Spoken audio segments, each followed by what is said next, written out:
Em nome do Pai, e do Filho, e do Espírito Santo. Amém. Vinde, Espírito Santo, enchei os corações dos vossos fiéis, e acendei neles o fogo do vosso amor. Enviai o vosso Espírito, e tudo será criado, e renovareis a face da terra. Oremos. Deus, que instruíste os corações dos vossos fiéis com a luz do Espírito Santo, fazei que apreciemos retamente todas as coisas segundo o mesmo Espírito, e gozemos sempre da sua consolação, por Cristo Senhor nosso. Amém. Em nome do Pai, e do Filho, e do Espírito Santo. Amém. Muito boa noite a todos vocês que nos acompanham nessa nossa empreitada desse curso bíblico a respeito dos Atos dos Apóstolos. Ao longo dessas últimas semanas, nós estamos acompanhando essa difusão do Evangelho que vai conquistando novos espaços. Na semana passada, nós falávamos dessa difusão do Evangelho que sai de Jerusalém e chega até a Samaria. Hoje, o Evangelho dá mais um passo. Ele atinge um dos lugares mais importantes, ao menos na primeira parte do ministério de Paulo, que foi a cidade de Antioquia. A primeira comunidade que nasce em Antioquia é mencionada no capítulo 11 dos Atos dos Apóstolos, a partir do versículo 29. Ali o autor diz que, por causa da perseguição que começou a acontecer em Jerusalém depois do martírio de Estevão, muitas pessoas se espalharam, os cristãos se espalharam pela Fenícia, Chipre e Antioquia, não anunciando a ninguém a palavra, senão somente a judeus. No entanto, um pouco mais adiante, nesse mesmo capítulo 11, o autor dos Atos diz que também foi anunciado o Evangelho aos gregos. E a mão do Senhor estava com eles, e grande foi o número daqueles que se tornaram crentes e se converteram ao Senhor. Bom, como eu já disse a vocês, a admissão de pessoas provenientes de outras etnias, que não a judaica, no início da igreja, isso trouxe grandes tribulações, grandes contestações nos primórdios. Na semana passada nós tivemos a oportunidade de refletir a respeito do batismo de Cornélio, e nesse sentido nós vimos o quanto foi difícil para a igreja se abrir a esses novos horizontes. Percebam que mesmo após o batismo de Cornélio, parece que ainda há uma certa resistência. A coisa não foi completamente solucionada. No entanto, o evangelho vai conquistando essas novas pessoas, a ponto de a igreja de Jerusalém mandar o homem da sua confiança até Antioquia para ver o que de fato estava acontecendo lá. A partir do versículo 22, nesse capítulo 11, nós vemos que quem foi designado para ir até Antioquia e tomar ciência da situação foi Barnabé. O mesmo Barnabé que já tinha sido mencionado no capítulo 4, final do capítulo 4, quando o autor diz que esse Barnabé era dono de um campo e depois de tê-lo vendido, colocou o dinheiro aos pés dos apóstolos. Portanto, vemos aqui um homem que gozava da estima, da consideração, da confiança dos apóstolos. Por isso, este Barnabé é designado para ir a Antioquia e ver o que de fato está acontecendo lá. Nós temos então diversas informações que nos são dadas sobre esse personagem, Barnabé, nos Atos dos Apóstolos. A primeira é essa da venda do campo. A segunda é essa que acabamos de ouvir aqui, de que ele está vinculado a essa evangelização de Antioquia. Tanto é verdade que no início do capítulo 13, nós vemos ali esta missão que acontece em Antioquia, e alguns nomes são mencionados, dentre os quais o nome de Barnabé. Vejam, 13:1.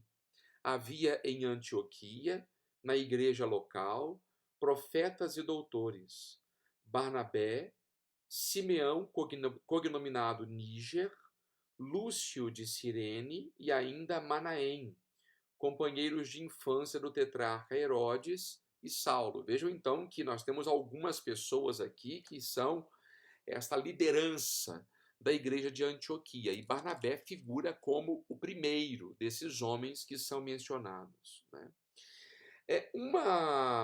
Um detalhe importante que ainda é mencionado aqui neste final do capítulo, ainda neste final do capítulo 11, a partir do versículo 25, é que Barnabé é quem vai até Tarso e traz consigo Paulo para Antioquia, e os dois passam um ano inteiro convivendo nesta igreja e pregando o evangelho a todos os cristãos que ali residiam. É interessante que, a partir dos dados que nós temos nas cartas de Paulo, o momento da conversão de Paulo, né, o momento que ele se encontra com o Senhor a caminho de Damasco, e esse momento em que ele se transfere para Antioquia, se passaram 10 anos. Ou seja, Paulo esteve por 10 anos aproximadamente em Tarso, sua terra natal, pregando o evangelho. Só que Lucas, ao narrar isso daqui nos Atos dos Apóstolos, simplesmente ou ele não tem consciência disso, ou simplesmente este espaço de tempo não é importante para ele, né? Então, um dado interessante que ainda o autor coloca no final desse capítulo 11 é que foi em Antioquia que os discípulos, pela primeira vez, receberam o nome de cristãos. Este fato é algo importantíssimo. Por quê? Porque e não se trata simplesmente de uma questão de nome, não se trata de um nominalismo aqui puro e simples. A gente sabe que o nome, ao menos na tradição bíblica, ele indica também uma missão, ele indica um pouco da essência da pessoa, indica é algo que revela o próprio ser. Então, quando esses discípulos são chamados de cristãos, nós já podemos aqui concluir que existe uma separação, já começa a existir esta separação entre judaísmo e cristianismo. Eu já em outras ocasiões mencionei que o cristianismo, por um bom tempo, ainda era confundido com uma espécie de seita judaica. E isso trazia algumas vantagens para os cristãos, porque o judaísmo tinha recebido da autoridade romana o induto de estar dispensado de cultuar os deuses do império. Então, os judeus não precisavam, por exemplo, prestar o culto ao imperador, aos deuses, a deusa Roma, a Zeus, etc, etc, né? Os deuses que eram mais festejados, celebrados no Império Romano. Os cristãos, enquanto foram confundidos com os judeus, eles gozavam desse mesmo induto, mas a partir do momento em que houve essa separação, e como nós vemos, eles passam inclusive a ser designados com um outro nome, então eles automaticamente perdem esse status de religião lícita e passam a sofrer alguns dissabores. E aí que vão começar as famosas perseguições. É a partir de então que começam as famosas perseguições aos cristãos, né? Motivado, obviamente, por uma série de outros fatores. E é lógico que neste contexto de Antioquia, alguém ser chamado de cristão aqui era um nome certamente infame. Não é? Hoje em dia nós sabemos que designar alguém de cristão, isso é uma honra, mas naquele contexto, pensem bem, né, nos primórdios do cristianismo, era quase que um apelido ofensivo que se dava àquelas pessoas. Como acontece inclusive hoje, em certas regiões dominadas por outras religiões, por exemplo, como quando o Islã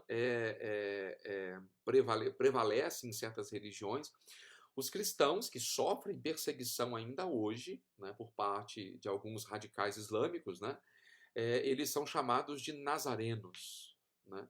E então, obviamente que esse nome não é um nome de honra, é um nome pejorativo, segundo aquelas pessoas, né? Então, aqui nós percebemos o nascimento da comunidade de Antioquia, né?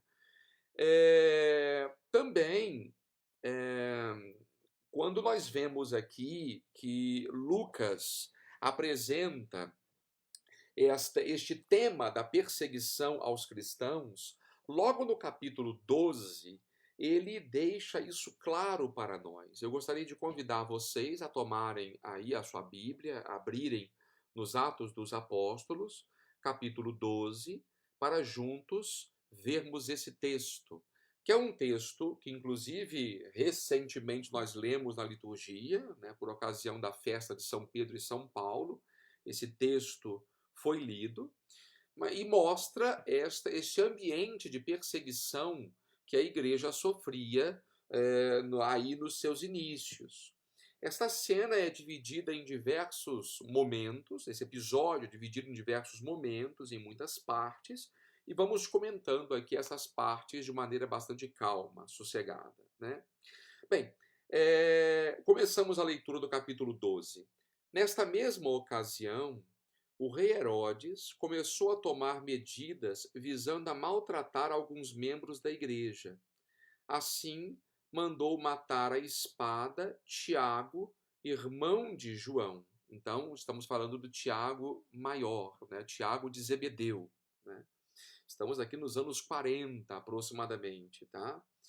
42, se não me falha a memória. E vendo que isto agradava aos judeus, mandou prender também Pedro. Aqui, então, nós temos uma notícia importante, e esta prisão de Pedro parece que vai ter um desfecho bastante trágico. Assim como este Herodes, para fazer boa figura para os judeus que não toleravam os cristãos, então, para atrair a simpatia dos judeus, Herodes tenta dar um fim ainda a Pedro. Pois bem, vendo que isto era nos dias dos pães sem fermento, estamos então na plena celebração da Páscoa, tá? Tendo-o, pois, feito deter, lançou-o na prisão, entregando-o à guarda de 4 piquetes, de 4 soldados cada um, tencionando apresentá-lo ao povo depois da Páscoa. Então, se nós, que já ouvimos esse desfecho trágico da vida de Tiago, de Zebedeu, agora, ao sabermos da prisão de Pedro, podemos supor que haverá o mesmo desfecho. Mas é aí que acontece essa reviravolta na história, não é? A partir do versículo 5 nós vemos: mas enquanto Pedro era mantido na prisão, a igreja fazia ardentemente oração a Deus em favor dele. Então, esta comunhão da igreja que reza por Pedro perseguido. A história terminaria de modo trágico, porém, existe uma intervenção divina. O que Lucas está querendo nos mostrar é justamente este protagonismo de Deus na vida da igreja. A igreja, muito embora seja constituída por homens de carne e osso, o grande protagonista da história da igreja é o próprio Senhor. Porque se não fosse, inclusive, a intervenção de Deus, nós mesmos seríamos capazes de dizer aquilo que aconteceria a Pedro. Vejamos então no versículo 6. Quando se aproximava o momento de Herodes apresentá-lo naquela mesma noite, Pedro dormia entre 2 soldados, preso a 2 correntes, enquanto sentinelas diante da porta vigiavam a prisão, ou seja, sem chance de escapatória. De repente, sobreveio o anjo do Senhor, e uma luz brilhou no cubículo. Bom, é aqui que a história muda. Não fosse esta intervenção de Deus, Pedro teria também terminado a sua vida de maneira trágica. Tocando o lado de Pedro, o anjo fê-lo erguer-se, dizendo: levanta-te depressa. E caíram-lhe as correntes das mãos. Disse-lhe ainda: cinge-te e calça as sandálias. É interessante isso daqui, porque nós estamos em pleno contexto de Páscoa, correto? E num contexto de Páscoa, o que acontece? Esse anjo vai e liberta Pedro, assim como os israelitas foram libertados no Antigo Testamento. As correntes caem das mãos. Cinge-te. Se a gente vai lá no livro do Êxodo, naquela travessia do Mar Vermelho, como que era a prescrição daquela noite pascal? O cordeiro pascal deveria ser comido com os rins cingidos. Esta mesma ordem que o anjo dá aqui a Pedro. Portanto, se trata de uma outra Páscoa, esta que está acontecendo. E lá também o anjo do Senhor interveio na história do povo de Israel. E ele o fez. Disse-lhe mais: envolve-te no manto e segue-me. Pedro saiu e foi seguindo, mas não sabia se era verdade o que estava acontecendo por meio do anjo. Parecia-lhe antes uma visão. Passaram assim pelo primeiro posto da guarda, depois pelo segundo, e chegaram ao portão de ferro que dá para a cidade, o qual se abriu por si mesmo diante deles. Saindo, enveredaram por uma rua, quando subitamente o anjo apartou-se dele. Então Pedro, voltando a si, disse: agora sei realmente que o Senhor enviou o seu anjo, livrando-me das mãos de Herodes e de toda a expectativa do povo judeu. Vejam então o contexto dessa narrativa. Pedro dorme. E se ele sai da prisão, não é porque ele tenha feito absolutamente alguma coisa. É interessante que Pedro sequer ora. Ele não reza aqui. Quem reza é a igreja em favor de Pedro, né? Então Pedro simplesmente ele aparece aqui nesse relato como alguém totalmente passivo. Não é ele o protagonista, e é isso que Lucas quer deixar muito claro aqui. Ele sequer toca na porta da prisão, ou seja, é Deus quem intervém como Salvador. Tudo o que aconteceu com Pedro acontece por vontade de Deus, por protagonismo divino, né? E a partir de agora é que Pedro cai em si e percebe aquilo que lhe aconteceu. E o que faz Pedro? Agora é ele quem começa a agir. Dando-se conta da situação, dirigiu-se à casa de Maria, a mãe de João, o que tem o cognome de Marcos. Esse Marcos, nós veremos em uma outra ocasião, que comumente é esse a quem se atribui o segundo evangelho, né? E era primo de Barnabé. Ali se encontravam muitos reunidos em oração. Então a igreja estava lá reunida rezando por Pedro, na casa de Maria. Ela quem acolhia a igreja debaixo de seu teto. E Pedro se dirige para lá. Batendo ele ao postigo do portão, veio uma criada chamada Rode para ver quem era. Tendo reconhecido a voz de Pedro, ficou tão alegre que não lhe abriu. Ao invés, correndo para dentro, anunciou que Pedro estava ali diante do portão. Ou seja, parecia. Vejam como é que a coisa é interessante. Lucas nos mostra que nem os cristãos acreditam naquilo que os seus ouvidos e daqui a pouco os seus olhos veem, né? É algo tão improvável, é algo tão grandioso o que aconteceu com Pedro, essa libertação completamente inaudita, que esta empregada, esta Rode, ela corre para dentro em vez de abrir as portas a Pedro. Então disseram-lhe: estás louca? Ela, porém, assegurava que era verdade. Então é seu anjo, concluíram. É porque, então, inclusive na época havia a expectativa de que talvez o anjo da guarda de Pedro teria ido dar a notícia de que ele tinha morrido, né? Era essa talvez a concepção dessas pessoas, né? Pedro, porém, continuava a bater.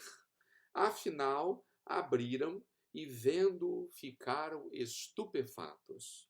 Ele, fazendo sinal com a mão para que não falassem, narrou-lhes como o Senhor o livrara da prisão e acrescentou: anunciai isso a Tiago e aos irmãos. Depois saiu e foi para outro lugar. Tiago, agora não, obviamente não de Zebedeu, né? Tiago, o assim chamado irmão do Senhor, que passou a ocupar esse lugar, essa posição de líder da igreja de Jerusalém. E a partir desse momento, Pedro ele simplesmente desaparece, não é? Ele reaparecerá no capítulo 15 do Evangelho por ocasião do chamado Concílio de Jerusalém, né? Mas Pedro ele vai aos poucos cedendo lugar a outros personagens. Então, percebam que este relato tão envolvente que Lucas faz aqui nesse capítulo 12 mostra, por um lado, a situação da igreja perseguida. Por outro, ele também faz questão de mostrar que a igreja não está abandonada à sua própria sorte. A igreja continua a ser comandada, a ser assistida pelo próprio Senhor. E ainda nas situações mais improváveis, Deus mantém ainda a sua assistência. Agora, o interessante é perceber que nesse capítulo 12 dos Atos dos Apóstolos, o perseguidor é derrotado de duas formas. Primeiramente, acabamos de ouvir aqui esse relato da libertação de Pedro. Agora, não somente isso. Nós vemos que o autor também acaba por descrever a morte trágica deste Herodes. Né? Versículo 20 do capítulo 12. O autor diz: ora, Herodes estava irritado contra os habitantes de Tiro e de Sidônia, mas estes, de comum acordo, apresentaram-se diante dele e, depois de persuadir Blasto, camareiro real, começaram a pedir a paz. Com efeito, a região dele se abastecia no território do rei. No dia marcado, Herodes revestiu-se dos trajes reais e tomou lugar na tribuna. Começando a falar à multidão, o povo pôs-se a aclamar: é a voz de um Deus e não de um homem. No mesmo instante, porém, feriu-o o anjo do Senhor, pelo motivo de não haver dado glória a Deus. Assim, roído de vermes, expirou. Vejam que aqui nós temos uma morte para lá de infame, não é? Aqui de novo aparece esse personagem que é o anjo do Senhor. E segundo Lucas, nessa sua versão aqui da morte de Herodes nos Atos dos Apóstolos, acontece que as pessoas começam a atribuir a Herodes como se ele falasse como uma divindade. E em vez de ele rejeitar esse tipo de tratamento, ele aceita. E por causa disso ele foi ferido pelo anjo do Senhor e morreu roído de vermes. É interessante que existem outros relatos fora da Sagrada Escritura que contam para nós a respeito da morte de Herodes. Flávio Josefo é um historiador judeu do primeiro século e ele é um dos que relata esta morte de Herodes. Segundo Flávio Josefo, Herodes ele se fascinou pelo esplendor das suas vestes brilhantes ao sol. Ele passou a se, em vez de atribuir aquela glória a Deus, ao esplendor de Deus, ele pensou que as aclamações das pessoas, dos fiéis ali no templo em Jerusalém, se dirigiam a ele. E segundo Flávio Josefo, então, por causa disso, ele foi ferido e, de fato, a morte de Herodes é descrita, mesmo por Flávio Josefo, que é um judeu, né, do partido, da seita dos fariseus, é descrita do modo mais horrendo. Né? Herodes ele teria quase que apodrecido vivo. Não é? Tanto que parece que quando do cortejo porque levava o corpo de Herodes, o fedor era tanto que as pessoas desmaiavam. Então a coisa é bastante dramática. E Lucas interpreta, muito embora haja aqui umas certas discrepâncias com relação a algumas informações, o essencial coincide, obviamente, com aquilo que Flávio Josefo nos diz. Agora, o interessante é a interpretação teológica que Lucas nos dá desse episódio. Ou seja, aquele que quer oprimir a igreja, aquele que se opõe aos desígnios de Deus, ele definitivamente não prevalece. Então, em linhas gerais, basicamente é isso que nós temos.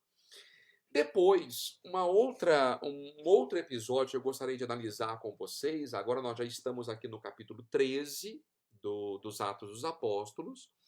Nós temos aqui esta descrição da igreja de Antioquia. Então, eu já li para vocês o versículo 1, que fala de diversos personagens que atuavam ali na igreja de Antioquia. Nós temos Barnabé, que é mencionado pelo primeiro nome aqui, né? Depois Simeão, Lúcio, Manaém e, por fim, Saulo. Né? Saulo, como eu já disse, esse que fora pego por Barnabé em Tarso e trazido consigo para Antioquia.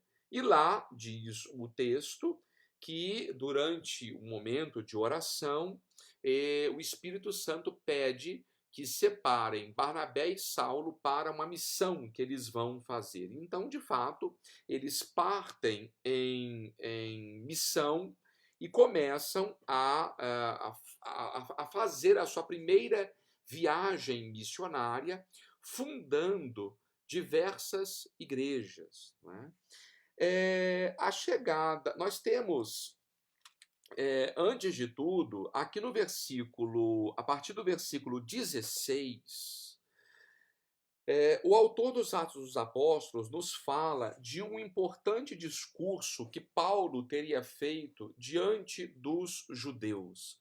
E aqui eu chamo a atenção de vocês para este pormenor. Por que isso?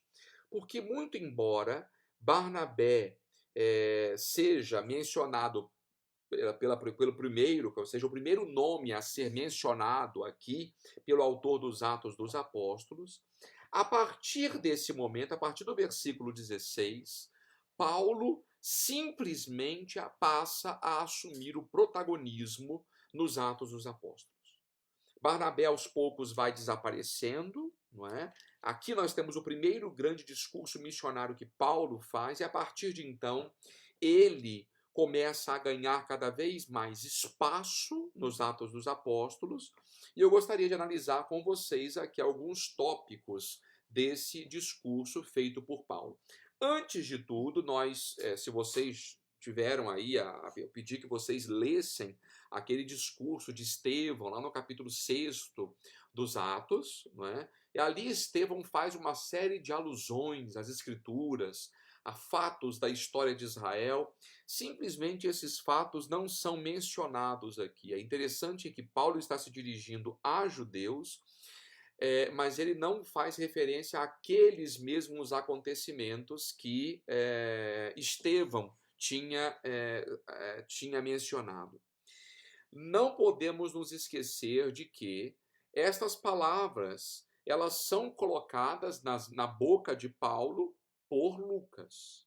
E a quem elas se dirigem? Obviamente que no contexto aqui da história se dirige a judeus.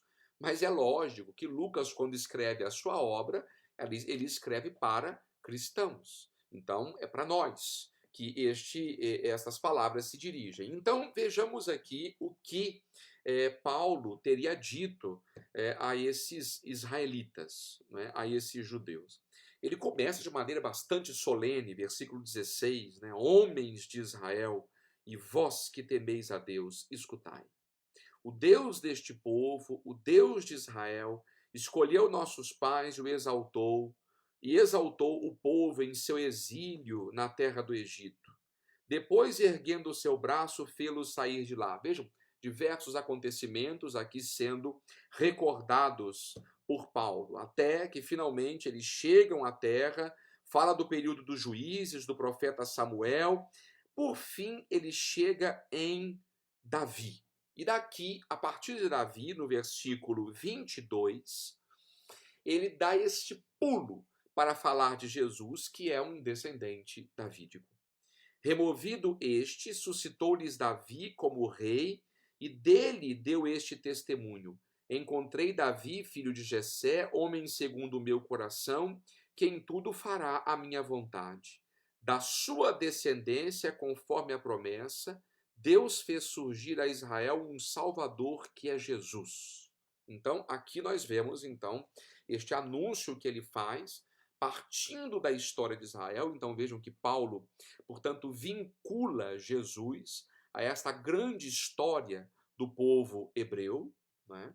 Então, percebam que existe uma história de salvação sendo construída, sendo tecida por Deus, que se efetua de modo particular na vinda de Jesus como o Messias, que é Messias de Israel e de toda a humanidade. Pois bem, antes de sua entrada, versículo 24, João proclamara com antecedência a todo o povo de Israel um batismo de arrependimento. É interessante esta menção que Paulo faz aqui a esta figura de João Batista, e todos os evangelhos mencionam a figura de João. Por quê? Porque o próprio autor dos Atos dos Apóstolos vai mencionar noutra ocasião que os discípulos de João Batista estavam fazendo missão, batizando as pessoas conforme o batismo de João. Ou seja, parece que, no entendimento de algumas pessoas, João Batista é que era o Messias, muito embora em todos os evangelhos nós vejamos aqui esse testemunho de que eu não sou o Messias, depois de mim vem aquele de quem eu não sou digno de desamarrar as sandálias, não é? Mas parece que alguns discípulos de João, naquele momento, não entendiam assim as coisas, viam em João Batista o Messias. Pois bem, a partir desse momento, Paulo começa a falar desta salvação. Depois de olhar para o passado, Paulo olha para o presente. Então, agora, o que nós precisamos fazer quando se anuncia que Jesus é o Salvador? E vejam que não é fácil anunciar Jesus como Salvador, porque Paulo está anunciando um Messias crucificado, falando para judeus que consideram os crucificados malditos. Então, Paulo precisa lidar com isso com uma habilidade muito grande, não é? Então, como Paulo faz o anúncio de Jesus? A vós foi enviada esta palavra de salvação. Versículo 27. Pois os habitantes de Jerusalém e seus chefes cumpriram sem o saber as palavras dos profetas que a cada sábado são lidas. Então vejam que Paulo meio que desculpa a ignorância dos judeus que condenaram Jesus, dizendo que eles fizeram o que fizeram sem saber que assim se cumpria a vontade de Deus. Sem encontrar nele motivo algum de morte, condenaram-no e pediram a Pilatos que o mandasse matar. Quando, pois, cumpriram tudo o que estava escrito a seu respeito, retiraram-no do madeiro e depuseram no túmulo. Mas Deus o ressuscitou dentre os mortos, e por muitos dias apareceu aos que com ele tinham subido da Galiléia para Jerusalém, os quais agora são suas testemunhas diante do povo. Vejam que aqui é que está a chave para o anúncio de Jesus para os judeus. Ou seja, Paulo anuncia aquilo que há em comum entre judeus e cristãos. O que é? É esta crença na ressurreição, ao menos a partir desta seita dos fariseus. Sabemos que nem todos os judeus naquela época acreditavam na ressurreição. Mas Paulo fala, a partir de fariseu que era, ele fala para fariseus desta esperança na ressurreição. Então, é nesse sentido que Jesus é anunciado. E é assim que Paulo tenta superar o escândalo da morte infame de Jesus na cruz, né? Depois que Paulo faz este anúncio, convido vocês a fazerem aqui depois a leitura, ele citando diversas passagens das Escrituras, Salmos, etc., né? Versículo 42, né? A saída, convidaram-nos a falar novamente sobre essas coisas no sábado seguinte. Então, parece que os judeus estão relativamente dispostos a ouvir a palavra de Paulo e Barnabé. Dissolvida a reunião da sinagoga, muitos judeus e dos prosélitos praticantes seguiram Paulo e Barnabé, e estes, entretendo-se com eles, persuadiram-nos a que perseverassem na graça de Deus. Bom, aqui que está o problema. Pelo fato de muitos judeus e prosélitos, que são pagãos convertidos ao judaísmo, terem seguido Paulo e Barnabé, então aqui a comunidade, a sinagoga começa a ver nisso um problema. E a partir do versículo 44 nós vemos essa situação de dificuldade. No sábado seguinte, quase toda a cidade reuniu-se para ouvir a palavra de Deus. É lógico que isso daqui é um exagero, porque nem quase toda a cidade era de judeus. Né? Vendo as multidões, porém, os judeus encheram-se de inveja e com blasfêmias contradiziam ao que Paulo falava. Então, vejam que aqui o clima já começa a azedar, né? Paulo continuava a pregar a palavra de Deus, mas os judeus, por sua vez, se fecharam a essa pregação. Resultado disso, Paulo e Barnabé disseram: era preciso que a vós primeiro fosse dirigida a palavra de Deus. Uma vez, porém, que a rejeitais e julgais a vós mesmos indignos da vida eterna, nós nos voltamos para os gentios. Então vejam que depois que a palavra era anunciada, foi anunciada aos judeus, e tendo eles se fechado a este anúncio, agora Paulo e Barnabé decidem a falar simplesmente para os pagãos. E estes, por sua vez, se alegram imensamente por receberem o anúncio do evangelho. Nós veremos que aquilo que acontece aqui com Paulo e Barnabé, nesse sentido, né, quando ele chega em Antioquia da Pisídia, acontecerá em quase todos os lugares onde Paulo e Barnabé vão passar. Onde houver sinagoga, eles primeiramente vão se dirigir à sinagoga e sempre eles vão praticamente encontrar uma porta na cara. E por isso, a partir desta recusa dos judeus, eles passarão a evangelizar os pagãos. Então, lógico que Paulo e Barnabé veem nos pagãos um terreno, digamos assim, muito mais próspero para a evangelização. Pois bem, versículo 14, nós continuamos ainda nesta missão de Paulo, e finalmente nós temos aqui no capítulo 15 um episódio interessantíssimo, que é uma tal controvérsia que aconteceu em Antioquia. Bem, vejamos do que se trata esta controvérsia. Capítulo 15, versículo 1. Entretanto, haviam descido alguns da Judéia e começaram a ensinar aos irmãos. Então, lembremos-nos que Antioquia é esta? Essa Antioquia que tinha sido evangelizada por Paulo e Barnabé. Sobre ela nós líamos lá no capítulo 11, no capítulo 13. Então, digamos, é uma espécie de base missionária de Paulo e Barnabé. É dali que eles saem para evangelizar na sua primeira viagem missionária e para lá voltam, né? Pois bem, então, o que acontece? Esses irmãos que saem de Jerusalém, eles começam a ensinar o quê? Se não vos circuncidardes, segundo a norma de Moisés, não podereis salvar-vos. Então, na prática, o que isso quer dizer? A circuncisão é o modo pelo qual alguém, ou no caso o homem, passa a pertencer de fato à religião judaica. A circuncisão é uma espécie de pequena cirurgia de fimose, né? E a partir deste sinal, né, o homem passa a pertencer ao povo de Deus. Então, ao se exigir a circuncisão daqueles pagãos, o que está sendo dito aqui? Que antes de se tornarem cristãos, eles precisam ser judeus, ou seja, eles precisam aderir aos costumes judaicos para só depois dar esse segundo passo em direção a Jesus. Vejam que este era o caminho que muitos da comunidade de Jerusalém tinham feito, né? Então, muitos deles que eram judeus, eram membros do povo de Israel, etc., a partir de então, ao ouvirem o evangelho, eles aderem a esta boa nova. Então, eles achavam que, assim como eles, os pagãos também deveriam fazer esse mesmo caminho.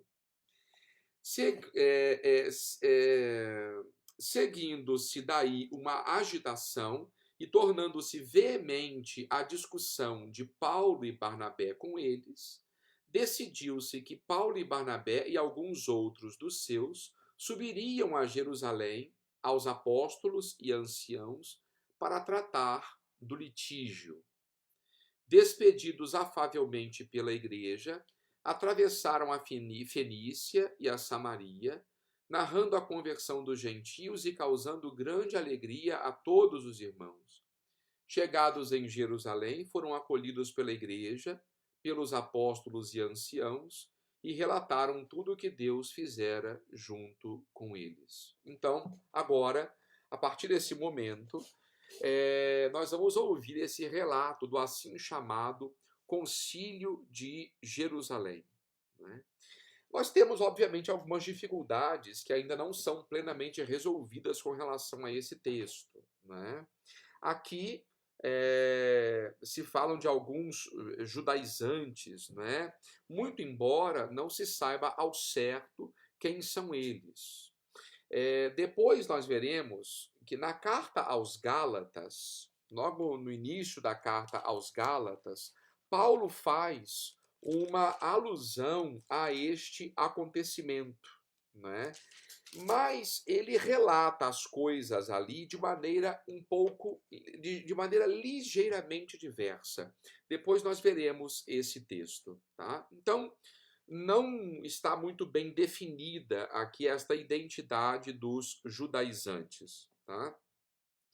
Em segundo lugar, parece que este episódio aqui da imposição da religião judaica para depois se chegar ao cristianismo, parece que isso não faz muito sentido depois de tudo que nós ouvimos. Por exemplo, quando Pedro batiza Cornélio, ele não faz esse tipo de exigência a Cornélio, né? Ele simplesmente administra o batismo a ele e a toda a sua casa, aos seus amigos que ali estavam. Então parece que não há muito sentido falar desse tipo de exigência depois que a igreja parece que entendeu finalmente que os pagãos deveriam ter pleno acesso à comunidade. Uma outra coisa que também nós vemos é que, ao longo do texto, nós veremos que os apóstolos vão impor algumas condições para aquela igreja de Antioquia, não é? Vão enviar uma carta aos cristãos de Antioquia expondo algumas condições, mas é interessante que nessas condições, que se fala em geral de quê? De práticas alimentares e de práticas de conteúdo sexual, sequer se menciona ali esse problema da circuncisão. Ou seja, não existe um nexo entre esse problema, que foi mencionado aqui no início do capítulo 15, que é a imposição da circuncisão aos pagãos, para as resoluções que depois nós veremos ao longo do capítulo 15, né? Depois nós teremos mais ocasião de falar a respeito disso. Um outro problema que nós temos é justamente o fato de Paulo nunca fazer nenhum tipo de alusão a este decreto do Concílio de Jerusalém. Em geral, Paulo era muito questionado com relação às suas práticas, se ele de fato estava fazendo de maneira correta a evangelização, não impondo aos pagãos a prática da circuncisão. Bom, se Paulo quisesse justificar e para acabar com o mimimi, bastaria ele dizer, ele recordar esse decreto da igreja de Jerusalém, que foi enviado por todos os apóstolos. No entanto, Paulo em nenhuma de suas cartas faz qualquer referência a ele, o que soa estranho, ao menos, né, aqui. E como eu dizia a vocês, nós temos aqui na carta aos Gálatas uma primeira, uma referência que Paulo faz a esse incidente em Antioquia. E ali, aqui na carta aos Gálatas, nós vemos que a coisa, Paulo descreve de maneira um pouco diferente. Vejam o que Paulo fala aqui no capítulo 2,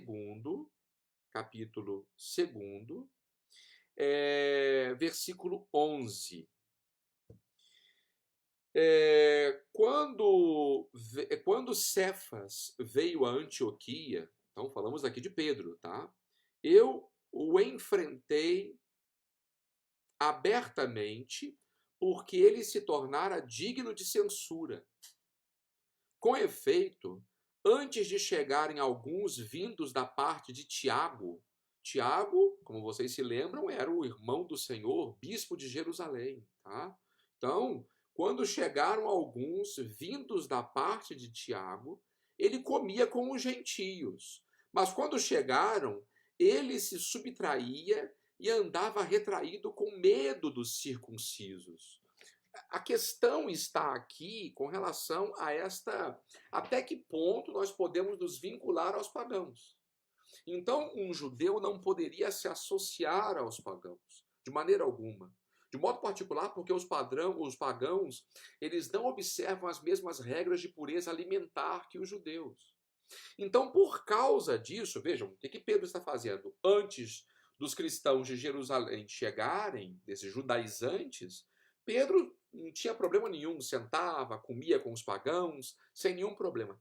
Mas quando eles chegaram, Pedro começou a fugir, começou a dissimular. Então, por causa disso, diz Paulo, eu o enfrentei abertamente. E o que aconteceu aqui? Outros judeus começaram também a fingir junto com ele, a tal ponto que até Barnabé se deixou levar pela sua hipocrisia. Vejam então a atitude de Pedro, que arrastou consigo um monte de judeus que passaram a fugir, a se esquivar dos pagãos. Mas quando vi que não andavam retamente segundo a verdade do evangelho, eu disse a Pedro diante de todos: se tu, sendo judeu, vives à maneira dos gentios e não dos judeus, por que forças os gentios a viverem como judeus? Então vejam que Paulo e Barnabé, Paulo e Pedro, eles se estranharam severamente aqui nesta comunidade de Antioquia. Não sabemos aqui, inclusive, o desfecho disso. Depois, algumas lendas piedosas dizem que Pedro e Paulo teriam se encontrado em Roma, antes, inclusive, do seu martírio. Existem quadros muito bonitos, inclusive Pedro e Paulo em Roma, dando um ósculo, um beijo de paz, né, quase que de reconciliação ali na cidade de Roma, né, antes de os dois sofrerem o martírio nesse mesmo lugar. Né? Agora, vejam que aqui nós temos algumas informações que são aparentemente divergentes, né, daquilo que nós estamos acompanhando. O que se pode inferir disso daqui? Além disso, Paulo faz referência na carta aos Gálatas de 2 visitas a Jerusalém. E Lucas, nos Atos dos Apóstolos, fala de 3. Fala de 3 visitas. Então, parece que Lucas ele funde alguns acontecimentos aqui, porque o relato ele é meio truncado de fato. Então, vamos ler o texto para ver se nós conseguimos entendê-lo de maneira um pouco melhor. Né? Versículo 5. Estamos no capítulo 15 dos Atos dos Apóstolos, agora versículo 5. Então, chegando alguns dos que tinham sido da seita dos fariseus, mas haviam abraçado a fé, intervieram.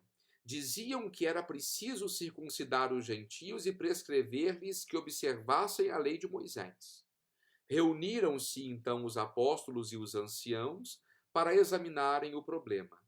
Tornando-se acesa a discussão, levantou-se Pedro e disse: Irmãos, vós sabeis que desde os primeiros dias aprouve a Deus entre vós que por minha boca ouvissem os gentios a palavra da boa nova e abraçassem a fé. Então agora ele está falando, Pedro começa aqui a fazer alusão ao próprio Cornélio que ele batizou, tá? Ora, o conhecedor dos corações, que é Deus, deu testemunho em favor deles, concedendo-lhes o Espírito assim como a nós. Não fez distinção alguma entre nós e eles, purificando os seus corações pela fé. Agora, pois, por que tentais a Deus impondo ao pescoço dos discípulos um jugo que nem nossos pais, nem nós mesmos pudemos suportar? Vejam que aqui parece que esse Pedro que nós vemos aqui no Concílio de Jerusalém é um pouco diferente daquele Pedro que aparece nas cartas de Paulo, né? Aqui, aquele Pedro que Paulo nos apresenta ali em Gálatas é um Pedro que parece que está muito ainda apegado a essas tradições dos judeus. E aqui, Pedro, no seu discurso do Concílio de Jerusalém, ele diz que se nós mesmos que somos judeus não suportamos esse peso da lei nos nossos pescoços, para que nós vamos impor este peso aos pagãos? Ou seja, nós não queremos ele sobre nós, né? Então, diante disso, toda a assembleia se silenciou e passaram a ouvir Barnabé e Paulo narrando quantos sinais e prodígios Deus operara entre os gentios por meio deles. Versículo 13. Quando cessaram de falar, Tiago, o Tiago, irmão do Senhor, bispo de Jerusalém, né, tomou a palavra dizendo: Irmãos, escutai-me. Simeão acaba de expor-nos como Deus se dignou, desde o início, escolher dentre os gentios um povo dedicado ao seu nome. Com isso concordam as palavras dos profetas, segundo o que está escrito. Depois ele cita aqui um texto de Amós. Então vejam que Lucas está mostrando o quê? A partir desse capítulo 15. Que a missão entre os gentios, ela não pode sofrer nenhum tipo de contestação no interior da igreja.